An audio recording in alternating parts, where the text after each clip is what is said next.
नमस्कार दोस्तों। आज के स्टॉक लर्निंग में हम लोग जानने की कोशिश करेंगे एक ऐसी कंपनी जो काफ़ी छोटी-सी पैदान से आती है और कंपनी को कह सकते हैं कि एसएमई के थ्रू इन्होंने रजिस्ट्रेशन लिया था अपनी फंड रेज़ करते हुए और मार्केट में एसएमई में रहने का मतलब ये होगा जिनमें निवेशकों का इंटरेस्ट काफ़ी कम होता है, ट्रेडिंग काफ़ी कम होता है। इसी तरह के एक स्टॉक हमने देखा लेकिन स्टॉक की कुछ बातें हमें अच्छी लगी।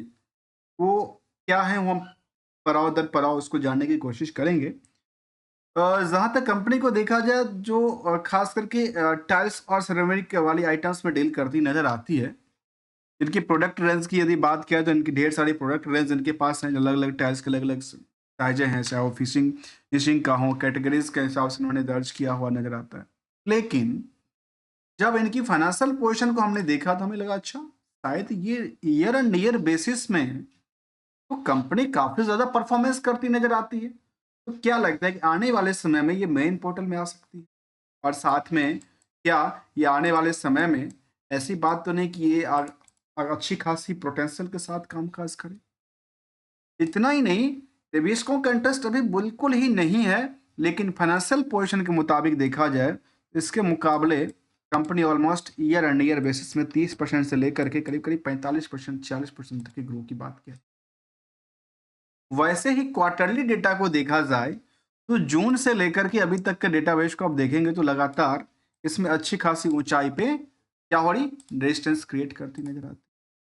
कंपनी का नाम है मनोज सेरामिक लिमिटेड और ये कंपनी 1991 में बनी थी और खास के अंदर trading in the ceramics and the tiles and the जो कि एडहेसिव्स टाइल्स होती है उसमें कंपनी का कामकाज रहा है। बुक वैल्यू केवल 42 है। इंटरेस्टिंग वैल्यू 193 का है। करंट मार्केट की प्राइस देखा है तो करीब 200 के आसपास चलती नजर आती है, जो कि हायर टू हायर की बात किया जाए तो 225 के आसपास गया था।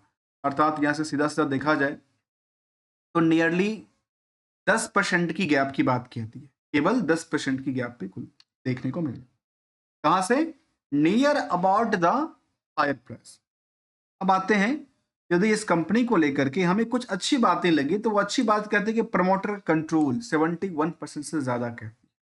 नंबर ऑफ शेयर कितने थे कंपनी में? करीब 83 लाख नंबर ऑफ शेयर थे, जिसकी वजह से मार्केट कैप करीब 170 करोड़ के आसपास। लेकिन आरओई आरओसी की आंकड़ा भी काफी अट्रैक्टिव दिखती है। इंडस्ट्रियल के पी के मुताबिक देखा जाए तो यहाँ पे नियर अबाउट सेम कहता है कि अभी ज्यादा क्रॉड नहीं है, ज्यादा खाली नहीं है, नियर अबाउट एवरेज ही दर्ज करती है, लेकिन एक डिमेरिट भी दर्ज करती है। डिमेरिट का सवाल पता है क्या है? डिमेरिट का सवाल यहाँ पे आके बंद होता है और वो ये कहता है कि कंपनी अपनी 6% प्रॉफिट के पीछे कितनी परसेंट की? 786% का क्या है? रिस्क है। जो कहते हैं कि रिस्क फेयर में क्या है?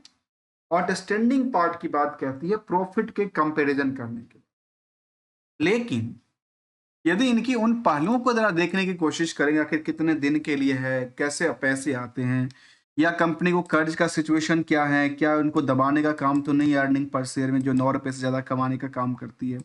करंट रेशियो के नंबर भी काफ़ी ज़्यादा हाइक करती है, क्या इसको लेकर के इनको इम्पैक्ट तो नहीं करती है। जहाँ कंपनी जो सेल्स के आधार पे आउटस्टैंडिंग को देखा तो वो करीब 50% के आसपास की आंकड़ा साझा करती है। तो क्या यहाँ रिस्क फैक्टर बनती है या कुछ पोटेंशियल क्रिएट कर पाएगी अगले आने वाले समय? अब आते हैं इसको कुछ और पहलू को लेकर। जैसे हमने देखा कि इनका चार्ट ग्राफ इस लेवल से लगातार बढ़ती नज़र आ रही थी। तो लास्ट 12 महीने की डेटाबेस के मुताबिक देखा जाए, तो कंपनी का जो सेल था, कहाँ 36 करोड़ आजकल 119 करोड़ के आसपास क्रिएट हुआ। कहाँ ज़ीरो था, कहाँ कंपनी 8 करोड़ की प्रॉफिट भी बुकिंग करती है। उस 8% की प्रॉफिट में जो सबसे बड़ी दबाव का काम करती है इसको, वो है इंटरेस्ट। कंपनी के पास इंटरेस्ट काफ़ी ज़्यादा पे आउट करनी पड़ती है कंपैरिजन टू द, देखा जाए कह सकते हैं कि ऑलमोस्ट 90% के आसपास वो जितना प्रॉफिट बुकिंग करती है, उसका तो वही पे करती है। नियरली देखा जाए तो ये कह सकते हैं कि टोटल ऑपरेटिंग प्रॉफिट का 50% तो खर्चा इनका इंटरेस्ट में चला जाता है। जबकि कंपनी में सीजीआर के बेसिस पे कंपनी सेल्स बेटर करती नजर आती है, प्रॉफिटेबिलिटी अच्छी खासी रिकॉर्ड की बात कहती है और स्टॉक प्राइस सीजीआर इसलिए नहीं आता क्योंकि 1 साल से ज़्यादा पुराना की बात उन्होंने साझा नहीं किया। रिटर्न ऑन इक्विटी इनको दवाशा सपोर्ट करने की कोशिश में चल रही है। अब आते हैं इसको लेकर के जो क्या हाफ ईयरली डेटाबेस सामने आता है, उसके मुताबिक भी देखा कि अच्छी खासी रैली क्रिएट करती नजर आती है, प्रॉफिट भी अच्छी खासी बनाती नजर आती है। जहां पे हम रिस्क फैक्टर को जानने की कोशिश कर रहे थे तो हमारे सामने तो एक समझ में आया कि कंपनी के पास क्या था, कर्ज काफी ज्यादा है जो ऑपरेटिंग प्रॉफिट मार्जिन के नियर अबाउट 50% को पे आउट करना पड़ता। अब आती है 700-800% के आसपास जो रिस्क फैक्टर की बातें कहती है उसको लेकर के। तो यहाँ पे कंपनी में रिस्क फैक्टर बड़ी लंबी है, बड़ी लंबी है।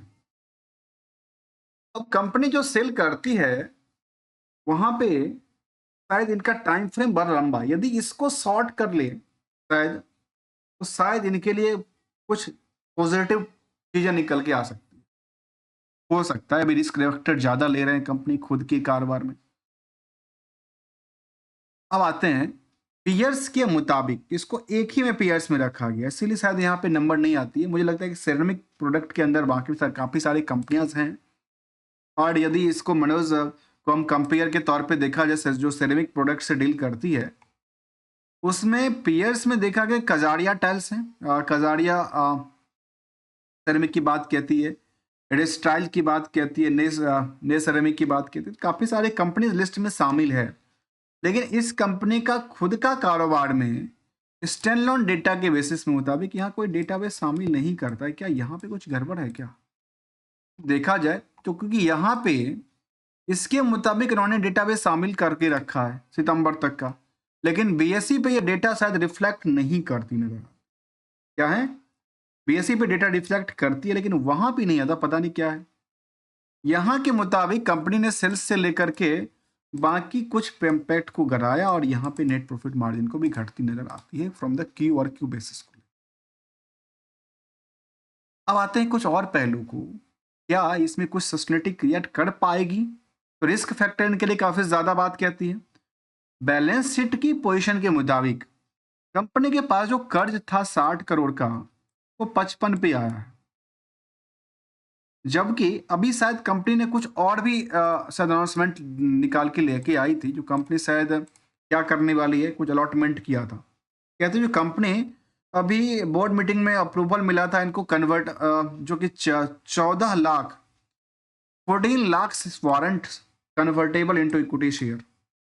क्या होगा, 14 लाख शेयर का इसमें इन बढ़ेगा, वारंट के थ्रू उन्होंने लिया था। अलॉटमेंट ऑफ द कहती है, अरे नहीं टोटल नंबर ऑफ शेयर तो ज्यादा हो जाता है। टोटल नंबर ऑफ शेयर की बात कहती है तो अलॉटमेंट करेगी करिए 28 लाख से ज्यादा शेयर एंड 14 लाख वारंट जो कि कन्वर्टेबल होगा इक्विटी शेयर में। ऑलमोस्ट कह सकते हैं कि करीब 42 लाख के आसपास किन का भी अलॉटमेंट करेंगे। शायद फंड ले रहे हैं, कुछ ना कुछ प्रिफरेंशियल इशू के थ्रू ले रहे हैं। शायद इनका जो काम है सर प्रिफरेंशियल इशू के थ्रू फंड अभी रेज किए हैं। अब ये फंड का यूटिलाइजेशन कहाँ करते हैं, ये फंड का अपने बिजनेस में करेंगे या कुछ और आंकड़ा के साथ करेंगे, तो ये एक देखने वाली बात होगी। यदि ये इतने सारे फंड ले रहे हैं, ऑलमोस्ट की बात किया जाए, यदि अभी इनके पास यदि इतने फंड आते हैं तो इन्होंने अलॉटमेंट की बात भी कही थी। किसको अलॉटमेंट किया, अभी 21 तारीख को उन्होंने अपडेट किया था और कहा था कि 28 लाख शेयर और इतना 14 लाख कन्वर्टेबल डिवेंचर को उन्होंने अलॉटमेंट किया। अब ये पैसे को यूज क्या करेगी, ये देखने वाली बात हो। कंपनी ने कहा कि हमारे पास कुछ हमने अलॉटमेंट किया जिसमें मुकुल कुमार गुप्ता, निकांत सगर, एलएलपीज, इन कुछ इन कुछ लोगों को इन्होंने ये अपनी जो होल्डिंग था उसको नंबर ऑफ शेयर अलॉटमेंट किया है 40 लाख नंबर ऑफ शेयर। और से काफ़ी सारे नंबर बहुत ज़्यादा है यहाँ पे, काफ़ी ज़्यादा कंपनियों को उन्होंने दिया है। टोटल 28 लाख शेयर दिया है और करीब 45 करोड़ रुपया इनके पास आया है। कितना आया है, 45 करोड़ रुपया। यदि 45 करोड़ रुपये आए हैं तो इनका क्या करेंगे। अब ये देखिए इन्होंने क्या किया, इन्होंने 161 पर शेयर इक्विटी शेयर के हिसाब से बेचा इंक्लूडिंग प्रीमियम ऑल्सो, मतलब 160 रुपये की इनका शायद इनका हिसाब किताब होगा। यदि हम फेस वैल्यू की बात करें तो 10 रुपये के आसपास की बात कहते हैं, तो 161 में 151 रुपये के रेट से उन्होंने बेचा। ऑलमोस्ट इनके पास कितने पैसे आ गए, 64 करोड़ शायद कितने पैसे की बात कहती है, टोटल पैसे की बात कहती है ये 5 करोड़ 63 लाख, और इधर कहती है ये करीब 45 करोड़, मतलब टोटल 50 करोड़ से ज्यादा की फंड इन्होंने रेज किया। नियर अबाउट की बात करूं, 50 करोड़ फंड को करेगी क्या? सब 50 करोड़ फंड को यदि कंपनी अपनी कर्ज को कम करने में, बिजनेस को डेवलपमेंट करने में लगाती है, शायद यहाँ से नई ऊंचाइयों पे जा सकते हैं, क्योंकि कंपनी के पास 55 करोड़ की कर्ज पड़ी हुई है। और कंपनी के कर्ज के मुताबिक यदि देखा जाए तो कंपनी में क्या है, कोई फिक्स एसेट्स करीब 5 करोड़ के आसपास आंकड़ा देती है। इन्वेंट्रीज भी करीब 35 करोड़। मार्केट में सबसे ज्यादा उनकी उधार की सिचुएशन क्रिएट हो रखी है, 60 करोड़ के आसपास की बातें कहती है, जबकि उनके मार्केट में कुछ फंड ले भी रखे हैं 200 से 25 करोड़ के आसपास की बात किया जाए तो ऑलमोस्ट इसके मुताबिक, प्रॉफिट के मुताबिक कितना हो जाता है, 800% के आसपास। लेकिन फंड रहने का मतलब हो, यदि कंपनी का फंड यूटिलाइजेशन होता है कंपनी में, तो शायद ये हो सकता है जिसके हिसाब से इनका फाइनेंशियल पोजीशन जो ट्रेंडिंग वेव क्रिएट किया है एनुअल डेटाबेस पे या क्यू और क्यू डेटाबेस में, शायद वहां से बेटर क्रिएट कर पाएगी। जहां निवेशकों का अभी तादाद की बात करें तो काफी कम लोग थे, 342 लोग के आसपास पहले थे टोटल लिस्ट के अंदर, और अभी की बात करिए देखा जाए तो टोटल लिस्ट में करीब 37, और इधर तो 4-5 लोग और ऐड कर 42-45 लोग और ऐड हो गए। तो नियर अबाउट कह सकते हैं कि इन लोगों ने, ये तो प्रमोटर ही थे जिनको उन्होंने अलॉटमेंट किया वारंट के तौर पे, ये सब प्रमोटर हैं, और इधर सब पब्लिक की बात कहते हैं जहाँ पे पब्लिक में और प्रमोटर दोनों को दिया है। तो टोटल यहाँ पे क्या देखने को मिला, जो करीब करीब जो फंड ले रही है उसका यूटिलाइजेशन देखना पड़ेगा आखिर कहाँ कर रही है।